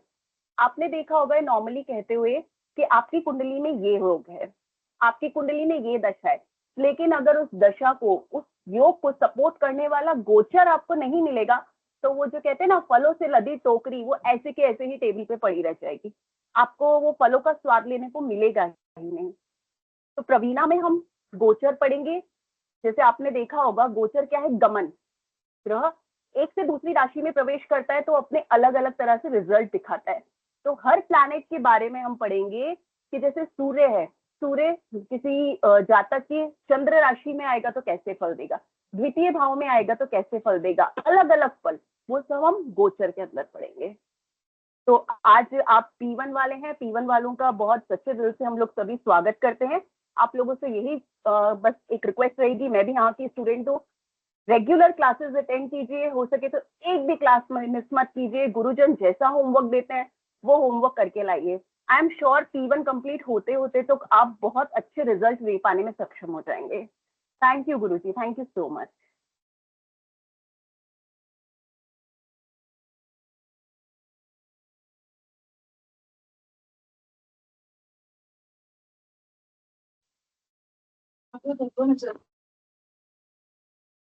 जय गणपति की।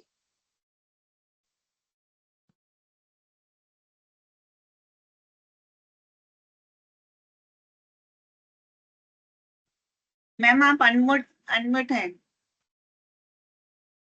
माइक खोलिए मैम। मैम आपका आवाज नहीं आ पा रहा है, अनम्यूट नहीं है, वो नेटवर्क इशू दिख रहा है। हाँ, थोड़ा सा नेटवर्क इशू है। अब मेरी आवाज आ रही है? जी अब क्लियर है। हाँ जी, हाँ जी क्लियर है। जय गणपति की सभी को। आप लोग नए स्टूडेंट्स हैं तो हर जगह का एक एड्रेस करने का, एक सम्मान देने का, एक कुछ हम कह सकते हैं कुछ सैल्यूटेशंस होते हैं। तो हमारे चैप्टर में हम एक दूसरे को एड्रेस करने के लिए सैल्यूटेशंस देते हैं जय गणपति की। तो आपने अभी सुना भी होगा, हम सभी जय गणपति के, गणपति जी को हम विशेष ओहदा देते हैं, विशेष सम्मान देते हैं। तो जैसा कि अभी आपको सर ने बताया और हमने परिचय के दौरान कहा था कि मैं आपको एस्ट्रोनॉमी सब्जेक्ट पढ़ाऊंगी। आपका जो ज्योतिष प्रवीण है, आप जानते हैं कि उसमें 4 सब्जेक्ट्स हैं।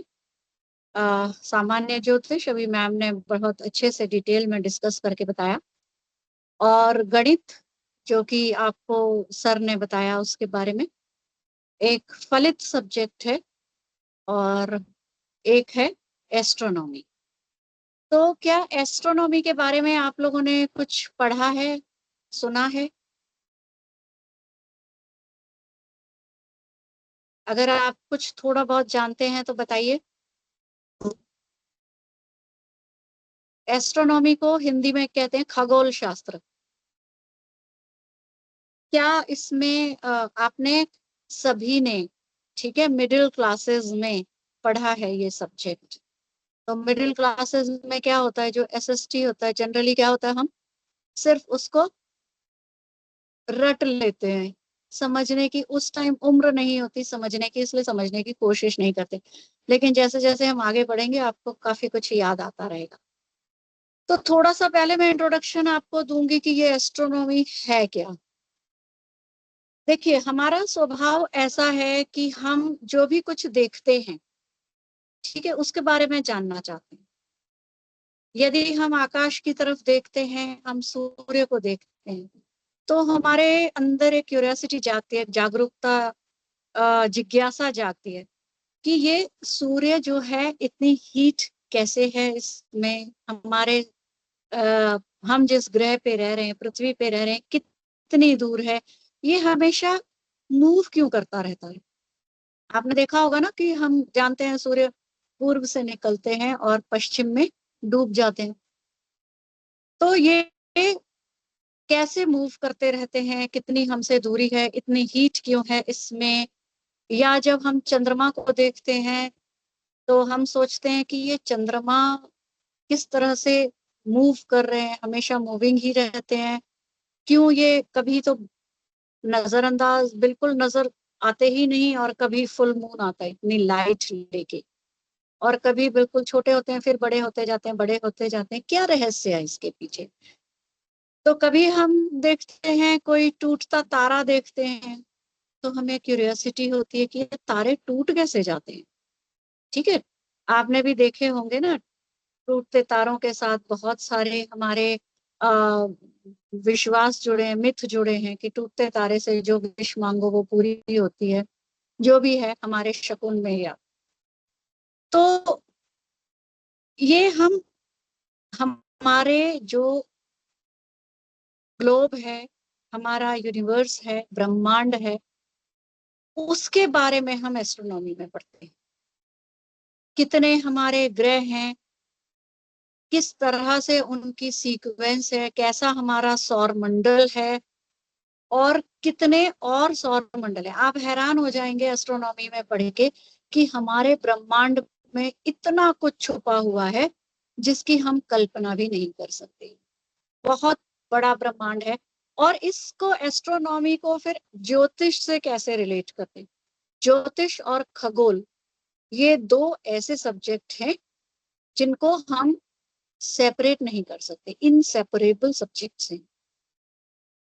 खगोल बताता है इनकी फिजिकल संरचना, कौन सा ग्रह कहाँ पे, कौन सा प्लेनेट कहाँ पे प्रेजेंट है, किस तरह मूव करता है, कहाँ सिचुएटेड है, सौर मंडल में उसकी पोजीशन क्या है, उसका द्रव्य कितना है, वो कितना बड़ा है, आकार कैसा है, ये सारी चीजें हमें खगोल बताता है। और ज्योतिष हमें बताता है इन ग्रहों का हमारे जीवन पे प्रभाव क्या है। ठीक है, तो किस तरह से ये हमारे जीवन को प्रभावित करते हैं ग्रह, ये हमें ज्योतिष शास्त्र बताता है। और अगर हम हिस्ट्री जाने कोशिश करें हिस्ट्री के बारे में जानने की, तो ज्योतिष शास्त्र की हिस्ट्री उतनी ही पुरानी है जितना कि मानव का प्रादुर्भाव है। ज्योतिष जैसे अभी मैम ने बताया कहाँ से आया, वेदों से, और वेद कहाँ से आए, ये ब्रह्म ज्ञान है। तो ज्योतिष भी एक तरह से ब्रह्म ज्ञान है। और आप लोग जो ये ज्योतिष पढ़ने यहाँ आए हैं, तो ये भी हमारे पिछले जो कर्म हैं, प्रारब्ध हैं, वो हमें यहाँ खींच के लाए हैं। ठीक है, ऐसे ही नहीं आ गए, हम इंटरेस्ट से ही नहीं आए। ये एक दिव्य सब्जेक्ट है, दिव्य शास्त्र है जिसकी हम पढ़ाई कर रहे हैं। और हमारे कुछ प्रारब्ध में ऐसा रहा था, कुछ पुण्य कर्म हमारे ऐसे थे जो कि हमको इस सब्जेक्ट को पढ़ने का मौका मिला। तो आप लोग अपने आप को बहुत फॉर्चुनेट मान सकते हैं कि आप इस फील्ड में आए। देखिए कहीं कितने टेक्निकल, मैंने अभी इंट्रोडक्शन में देख रही थी, बहुत टेक्निकल लाइन से हैं, मेडिकल लाइन से हैं, सभी हैं एक डिफरेंट सी लाइन में, और यहाँ पे आ गए। तो कुछ ना कुछ ये हमारे प्रारब्ध थे जिन्होंने हमें इस फील्ड में लाए। और ये खगोल जो है, सिर्फ हम ग्रहों की फिजिकल स्ट्रक्चर ही नहीं पढ़ते, और भी बहुत कुछ पढ़ते हैं। खगोल जो है हमको स्पिरिचुअलिटी की तरफ ले जाता। ज्योतिष शास्त्र जो है उसका अल्टीमेट जो एम है वो है आत्मिक सुख देना। भारतीय ज्योतिष शास्त्र आत्मिक सुख देना, और आत्मिक सुख ही है जो कि हमको मोक्ष की तरफ लेके जाता है। अल्टीमेट एम है। देखिए वेस्टर्न एस्ट्रोलॉजी भी बहुत ज्यादा मानते हैं, ऐसा नहीं है वेस्ट में नहीं है, लेकिन उसमें क्या है, मेटेरियलिस्टिक लाइफ ही उसमें बताई जाती है। शादी कब होगी, एजुकेशन कब होगी, मेटेरियलिस्टिक गेन कब होंगे, धन कब मिलेगा, एटसेट्रा। और अनफॉर्चुनेटली हमारा जो ज्योतिष शास्त्र है वो भी इसी में सिमटता जा रहा है। तो हम लोग ज्योतिष पढ़ेंगे तो हम एक, ये हमारा ध्येय होना चाहिए कि हम मेटेरियलिज्म में उलझ के नहीं रह जाएंगे। हमारा मेन एम होगा आत्मिक सुख की तरफ लेके जाना, तब हमारा जो पर्पस है वो फुलफिल होगा। देखिए कैसे स्पिरिचुअलिटी तरफ ले जाता है। सूर्य है, ठीक है, एक बहुत बड़ा तारा है, किस तरह हमें इफेक्ट करता है। सूर्य की इफेक्ट जो है वो तो हम सभी जानते हैं, इतनी हीट है उसको हम खुद महसूस करते हैं। ठीक है, सूर्य में लाइट है वो हम महसूस करते हैं। सूर्य की लाइट के बिना, हीट के बिना जो जीवन है उसकी कल्पना भी नहीं की जा सकती है। क्या एक दिन अगर सूर्य ना निकले, सर्दियों में देखिए क्या हाल होता है, सूर्यदेव नहीं आते हैं, तो उसका इफेक्ट हमारे पास बिल्कुल सामने पड़ता है। इसी तरह बाकी ग्रहों का भी इफेक्ट हमारी जिंदगी पे पड़ता है, बेशक इतना क्लियरली हमको महसूस नहीं होता। और किस तरह इफेक्ट पड़ता है यही हम ज्योतिष शास्त्र में पढ़ते हैं। तो मैं बात कर रही थी स्पिरिचुअलिटी की तरफ। खगोल शास्त्र हमें किस तरह स्पिरिचुअलिटी की तरफ लेके जाता, आध्यात्म की तरफ लेके जाता है। ये हमको एहसास करवाता है कि हम कहाँ एग्जिस्ट करते हैं। जो हमारा सौरमंडल है, ऐसे बहुत से सौरमंडल इस ब्रह्मांड में, बहुत सारी निहारिकाएं हैं जिनके अपने अपने सूर्य हैं। सूर्य कितना बड़ा प्लेनेट है आप ये इमेजिन कर सकते हैं। और बाकी के ग्रहों में एक ग्रह पृथ्वी, उस पृथ्वी पे हम रहते हैं। अगर हम उस पृथ्वी की भी कल्पना करें तो इतनी डिवाइडेड है पृथ्वी, और हम कहाँ रहते हैं।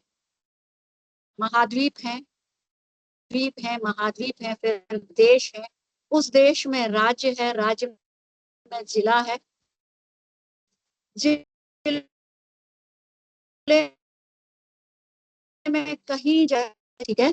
तो ये हमको ये रियलाइज करवाता है कि हमारी तो एग्जिस्टेंस एक बालू के कण के बराबर भी नहीं है ब्रह्मांड।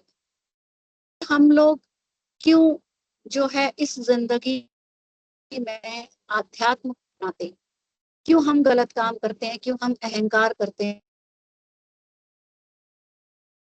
एक दूसरे से झगड़ा करते हैं, क्रोध करते हैं। जब हमारी एग्जिस्टेंस इतनी से अहंकार किस बात, क्यों हम मैटेरियलिस्टिक जीवन की तरफ भागते हैं जबकि लाइफ कितनी ट्रांजिटरी है। देखिए सूर्य से रिलेट करते हैं। सूर्य सुबह उदय होते हैं, सूर्यदेव बाल्यावस्था में होते हैं, दोपहर आती है युवावस्था में आ जाते हैं पूरे पीक पे, और शाम होती है तो वृद्धावस्था में आके ढल जाते हैं। इसी तरह से हमारी लाइफ है, जीवन है। जब एक मानव या कोई भी जीव जन्म लेता है, बाल अवस्था में होता है, फिर वो युवा अवस्था में जाता है जब वो एनर्जी से फुल होता है, और धीरे धीरे वृद्धावस्था में आके फिर वो खत्म हो जाता है। तो जब लाइफ इतनी ट्रांजिटरी है तो फिर हम उसको क्यों, उस लाइफ को हम अच्छे से क्यों नहीं बिताते, आध्यात्म की तरफ जाके क्यों नहीं बिताते, क्यों हम मैटेरियलिस्टिक चीजों को जोड़ने में ही लगे रहते हैं, उसी में हम जिंदगी बिता देते। ये एक आध्यात्म की तरफ हमको संदेश मिलता है इन सब्जेक्ट से, ज्योतिष शास्त्र से। ज्योतिष के और बहुत सारे बेनिफिट्स हैं, वो आपको सामान्य ज्योतिष में पढ़ाएंगे। इसमें जो सिलेबस है वो थोड़ा सा डिस्कस कर लेते हैं हम। इसमें हम पढ़ेंगे क्या भारतीय खगोल शास्त्र कैसे आया अस्तित्व में, इसका इतिहास क्या है, पाश्चात्य खगोल क्या है और भारतीय खगोल क्या है, पुरातन जो खगोल था उसमें क्या डिफरेंस है मॉडर्न एस्ट्रोनॉमी से, परिभाषाएं हैं, ग्रह हैं कहाँ पे परिक्रमा करते हैं, किस एक्सिस पे घूमते हैं, किस तरह से उनको सौर मंडल में उनको स्थापित किया गया है, कितना उनका द्रव्यमान है, क्या उनका आकार है, उनकी दूरी क्या है एक दूसरे ग्रह से, ये सभी हम परिभाषाएं पढ़ेंगे। फिर सौर मंडल का परिचय इसमें दिया जाएगा, सौर मंडल में किस तरह से ग्रह स्थापित हैं, कितने टाइम में वो अपना एक जो परिभ्रमण है वो पूरा करते हैं, किस तरह दिन होते हैं, किस तरह रात होती है, किस तरह मंथ होते हैं, किस तरह साल होते हैं, कैसे इनको डिवाइड किया गया, समय की इकाई, समय को किस तरह से डिवाइड किया है, ये भी हम पढ़ते हैं। पंचांग हम पढ़ेंगे, पंचांग का परिचय भी हम इसमें पढ़ेंगे।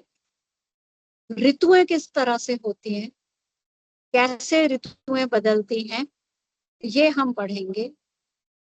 और चंद्रमा की कलाएं, जैसे कि मैंने स्टार्टिंग में बात की, चंद्रमा जो है किस तरह से अमावस्या के बाद छोटे से उदय होते हैं, फिर उनका साइज बढ़ता जाता है और पूर्णिमा तक आते आते फुल मून हम देखते हैं। किस तरह ये होता है, ग्रहण किस तरह से लगते हैं, सूर्य ग्रहण, चंद्र ग्रहण क्या होते हैं, ये सब हम पढ़ेंगे। सौर मंडल के ग्रहों का हम डिटेल में पढ़ेंगे, कौन कौन से ग्रह होते हैं, सप्ताह के दिनों का नामकरण किस तरह से हुआ, और एक अगर आपने ज्योतिष से आप रिलेटेड रहे हैं तो आपने टर्म सुनी होगी वक्री ग्रह, सुनी है, रेट्रोग्रेड प्लैनेट्स। ग्रह वक्री क्यों होता है ये हम पढ़ेंगे, और ग्रहों का वक्री होने का क्या फल होता है ये हम मेन डिटेल में फलित में पढ़ेंगे, पर यहाँ भी हमें देखेंगे कि वक्री क्यों होते हैं और उनका क्या असर हो सकता है। भचक्र जिसपे कि ग्रह रोटेट करते हैं, घूमते हैं, वो क्या होता है। राशि एवं नक्षत्रों को किस तरह से भचक्र में बांटा गया है ये हम इसमें पढ़ेंगे। पात क्या होते हैं, अगर आपने नोड्स का नाम सुना होगा, नोड्स का नाम नहीं सुना तो राहु केतु को तो सुना ही होगा, सुना है ना, कोई है ऐसा जिसने राहु केतु का नाम ही नहीं सुना? ठीक है, अगर नाम ही सुना हो तो राहु केतु के नाम से बहुत ही एस्ट्रोलॉजर्स डराते हैं। अगर राहु खराब है तो जिंदगी में ये हो जाएगा वो हो जाएगा, लेकिन जब आप यहाँ पढ़ेंगे तो देखेंगे राहु केतु कुछ नहीं है। ठीक है, इनको ग्रह मान लिया क्योंकि एस्ट्रोलॉजी बहुत लिबरल साइंस है, तो इनको ग्रह मान लेते हैं, जबकि ये क्या है, कटान बिंदु है। चंद्रमा जब मूव करते हैं या डिटेल में पढ़ेंगे तो जहां से वो भचक्र में एंटर करते हैं और एग्जिट करते हैं वो दो बिंदु होते हैं, उनको पात कहा जाता है चंद्रमा के, उन्हीं का नाम है राहु केतु। ठीक है, माइथोलॉजिकल स्टोरीज अलग हैं, लेकिन एस्ट्रोनॉमी अगर हम एस्ट्रोनॉमिकल साइंस में देखें तो वो नोट्स के अलावा कुछ नहीं। ये डिटेल में हम पढ़ेंगे। और तारा प्रच्छादन क्या होता है वो पढ़ेंगे। ग्रह अस्त क्यों होते हैं, अस्त ग्रह भी सुने होंगे अगर आप एस्ट्रोलॉजी से रिलेट रहे हैं। अस्त ना कॉम्बस्ट कैसे होते हैं, तो कॉम्बस्ट कैसे होते हैं ये हम शायद आप लोग नहीं जानते होंगे कि कब और कैसे ग्रह अस्त होते हैं, तो ये भी हम यहाँ एस्ट्रोनॉमी में पढ़ेंगे। और डिटेल में हम पढ़ेंगे समय के बारे में, समय की इकाई क्या होती है, समय को किस तरह से डेज में डिवाइड करते हैं, किस तरह से मंथ डिवाइड होते हैं, वर्ष कितने तरह के होते हैं, हमारे भारतीय ज्योतिष में हम कौन से वर्ष का यूज करते हैं, अब ये गणित में भी आप पढ़ेंगे तो यहाँ पे हम उसका सारा डिटेल पढ़ेंगे। पंचांग के कितने अंग हैं, क्या आप लोगों में से अगर आप कुछ पढ़ रहे हैं उसको तो पंचांग के बारे में बताएंगे, पंचांग में क्या क्या पढ़ते हैं? तिथि वारांश नक्षत्रम, तिथि वार नक्षत्र, योग और करण जहां होते हैं पंचांग कहलाते हैं। एग्जैक्टली, देखिए 5 चीजें हैं ना, पंचांग का नाम ही 5 चीजों से है। तो पंचांग के अंग हैं वार, तिथि, नक्षत्र, करण और योग। ठीक है, ये 5 चीजें हम पंचांग में पढ़ेंगे।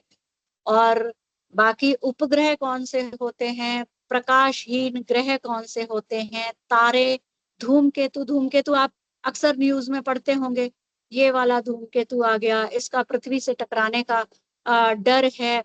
और कई तो ये र्यूमर उठा देते हैं कि बस पृथ्वी खत्म होने वाली, कितने सालों से सुनते आ रहे हैं, एक धूमकेतु पृथ्वी से टकराएगा और पृथ्वी खत्म हो जाएगी।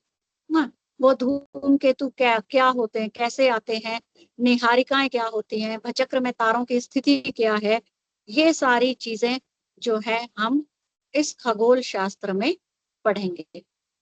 एक बात चलते चलते और बताऊं, ऐसा माना जाता है क्योंकि ये क्या है, एस्ट्रोनॉमी इज टोटल साइंस है जिसको हम पढ़ेंगे। आपने एस्ट्रोनॉट्स तो देखे ही होंगे न्यूज में अक्सर, है ना, कहाँ कहाँ आजकल एस्ट्रोनॉट्स पहुंच रहे हैं, मंगल पे पहुंच गए, चंद्रमा पे तो हमारा झंडा पहुंच ही गया, फहरा ही दिया सब कुछ। तो ये एस्ट्रोनॉमी साइंस है। और ऐसा लोग कह देते हैं कि एस्ट्रोनॉमी बहुत डिफिकल्ट है, लेकिन जब आप पढ़ेंगे तो मुझे लगता है इससे इंटरेस्टिंग कोई सब्जेक्ट ही नहीं। बहुत इंटरेस्टिंग है, जिन ग्रहों के बीच में हम रह रहे हैं उनके बारे में जानकारी मिलना, जानकारी लेना, उनको पढ़ना बहुत इंटरेस्टिंग लगता है। आप ध्यान से पढ़िए, इसमें और यहाँ तो आप ज्योतिष प्रवीण का मैं फर्स्ट सेमेस्टर में है, तो बहुत एक बेसिक सा सब्जेक्ट है, बहुत डिटेल्ड नहीं है, तो सब कुछ बेसिक है। और एक बात मैं आपको और कहना चाहूंगी कि ये जो ज्योतिष प्रवीण आप पढ़ेंगे तो ये आपका एक फाउंडेशन है, इसको बहुत ध्यान से पढ़िए, अच्छे से पढ़िए, क्योंकि आप कुछ भी आगे जाएंगे, ज्योतिष प्रवीण का सेकंड सेमेस्टर करेंगे, विशारद करेंगे, पोस्ट विशारद करेंगे, आगे जितना भी कोर्सेस करेंगे, ज्योतिष प्रवीण का ये जो वन है ये आपके साथ हमेशा चलेगा। नक्षत्रों की जानकारी इसमें होगी, ग्रहों की, राशियों की सारी बेसिक जानकारी, योग पढ़ेंगे, करंट पढ़ेंगे, सारे सब्जेक्ट्स के मिला के बात कर रही हूँ। तो ये चीजें आपको कदम कदम पे चाहिए होंगी, चाहे आप कहीं भी पहुंच जाएं। तो इसलिए इसको बहुत ध्यान से पढ़िए, चाहे वो गणित है, चाहे एस्ट्रोनॉमी है, चाहे जनरल एस्ट्रोनॉमी है या फलित है, बहुत ध्यान से पढ़िए, ये आपका फाउंडेशन है, हमेशा काम आएगा। तो किशोर सर आ चुके हैं, तो मैं अपने बातों को यहीं विराम देती हूँ, आगे मिलते रहेंगे। कोई कंफ्यूजन है तो आप ऑलवेज वेलकम, आप ग्रुप में डाल सकते हैं, कोई भी क्वेश्चन आपके अगर मन में आता है इससे रिलेटेड। जय गणपति की सर। जय गणपति की। अच्छे रूप में आपने एस्ट्रोनॉमी के बारे में उसकी, क्योंकि लगता है कई बार कि ये बड़ा टिपिकल सब्जेक्ट है। सभी सब्जेक्ट जो देखिए, अगर हम पढ़े नहीं तो सब टिपिकल है, अगर पढ़ेंगे तो सब आसान है, लेकिन उसमें भी कुछ कैटेगरी होती है कि ये इससे थोड़ा टिपिकल है। तो उस कैटेगरी में हमारे यहाँ बिल्कुल आपको कोशिश ये रहेगी कि आपको लगे ही नहीं कि हम कुछ टिपिकल पढ़ रहे हैं, और सब ऐसा लगे जैसे आसान पढ़ रहे हैं। और मैं समझता हूँ कि सबको ऐसा ही लगे और सबको अच्छी तरह समझ में आए। तो इसी कामना के साथ हम आज की क्लास को विराम देते हुए आगे बढ़ रहे हैं। अगली क्लास जब भी होगी आपको सूचना, आप व्हाट्सएप ग्रुप में जुड़े हुए हैं, आपको टाइम टेबल मिल जाएगा। मैंने अभी तुरंत उस पर ग्रुप पर आपका सिलेबस डाल दिया है, डाउनलोड करके आप उसको सिलेबस को एक बार देख लेना। हर सब्जेक्ट का सिलेबस आपके ग्रुप में भी डाल दिया गया है, तो एक बार उसको आप रीडिंग कर लें। और बाकी जो सब्जेक्ट्स हैं, जो 2-3 सब्जेक्ट के बारे में, सभी सब्जेक्ट के बारे में तो मैंने पेपर्स के बारे में आपको बता ही दिया है। धीरे धीरे क्योंकि बताया, वीक में 2 क्लासेस हैं और दोनों क्लासेस में आपके चारों पेपर कवर होंगे। 2 पेपर आपके एक दिन कवर होंगे, 2 पेपर आपके दूसरे दिन कवर होंगे। तो इसी तरह रुचि को बढ़ाते हुए आगे बढ़ते जाइए और अपना भी और हमारे आईकास का नाम रोशन करते जाइए। तो किसी को कोई डाउट हो, कुछ पूछना हो तो बेझिझक पूछें, और अब नहीं तो हम आगे क्लास को सर्वे बंधु के साथ विराम देने की कोशिश कर रहे हैं। कोई डाउट है, कुछ पूछना है? मैम से देवयानी मैम से एक क्वेश्चन है। मैम, जो एक मंगल ग्रह पे मंगलयान जा रहा है या चंद्रयान जा रहा है, तो जो ग्रह हमारे शास्त्रों में लिखे हैं उन पर जा रहा है? क्योंकि कहते हैं चंद्रमा स्वयं में एक देवता है या मंगल स्वयं में देवता है, या कुछ ये साइंस के अकॉर्डिंग अलग है? देखिए, साइंस में जो ग्रह हैं वही हमारे शास्त्रों में ही वही ग्रह में फर्क नहीं है। हमारे अभी आप जनरल एस्ट्रोलॉजी पढ़ेंगे, उसमें बताएंगे कि उनको हमारे जो ऋषि मुनि थे वो इतने विद्वान थे कि आम जो पब्लिक थी, आम लोग थे, उनको वेद समझ में नहीं आते थे, तो उन्होंने कहानियों के माध्यम से उनको समझाने की कोशिश की। ठीक है, उनको अगर आप देखिए, अगर हम इन ग्रहों को देवता ना माने तो उन पे कोई विश्वास नहीं करेगा, इसलिए उनको देवता का स्वरूप दिया। और हम जब स्पेशली हमारे ग्वालियर चैप्टर में, आईकास में, हम किसी भी ग्रह को ऐसे नहीं कहते मंगल आपका खराब है या सूर्य आपका खराब है। हम हमेशा उनको कहते हैं सूर्य देव या मंगल देव, चंद्र देव।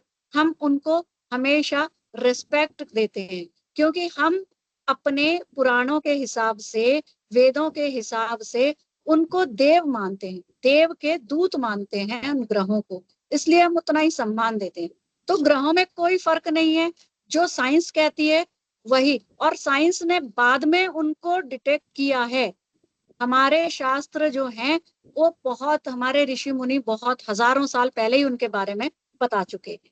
तो ये हमारे शास्त्रों की, कह सकते हैं, ये एक स्पेशल फीचर है कि जो साइंस अब डिस्कवर कर रही है वो हमारे ऋषि मुनि पता नहीं हजारों साल पहले हमें बता चुके थे। तो ग्रह फर्क नहीं है, बस उनके स्वरूप को हमने एक सम्मान देने के लिए उनको देव बना के प्रस्तुत किया। ठीक है, और कोई डाउट?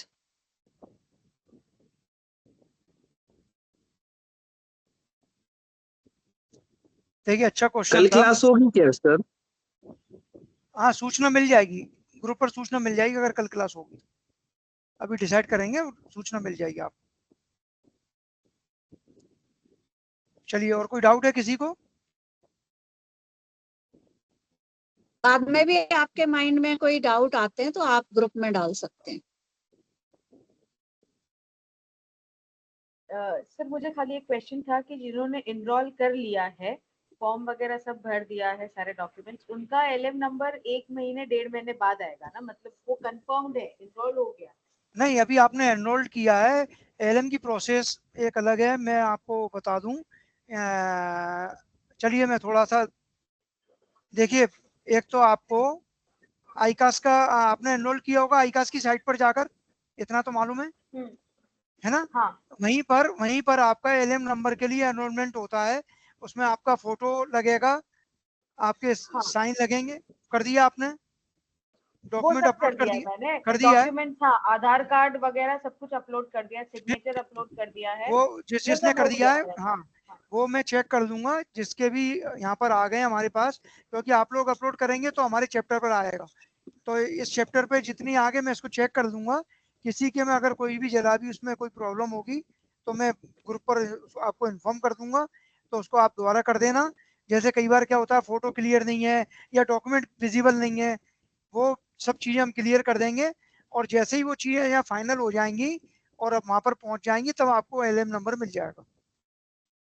ठीक है, ठीक, धन्यवाद। तो चलिए आज की क्लास को यहीं विराम देते हैं सर्वे भवन्तु के साथ। सर्वे भवन्तु सुखिनः, सर्वे सन्तु निरामयाः, सर्वे भद्राणि पश्यन्तु, मा कश्चित् दुःखभाग् भवेत्। ओम शांति शांति शांति। जय गणपति सभी को। जय गणपति की।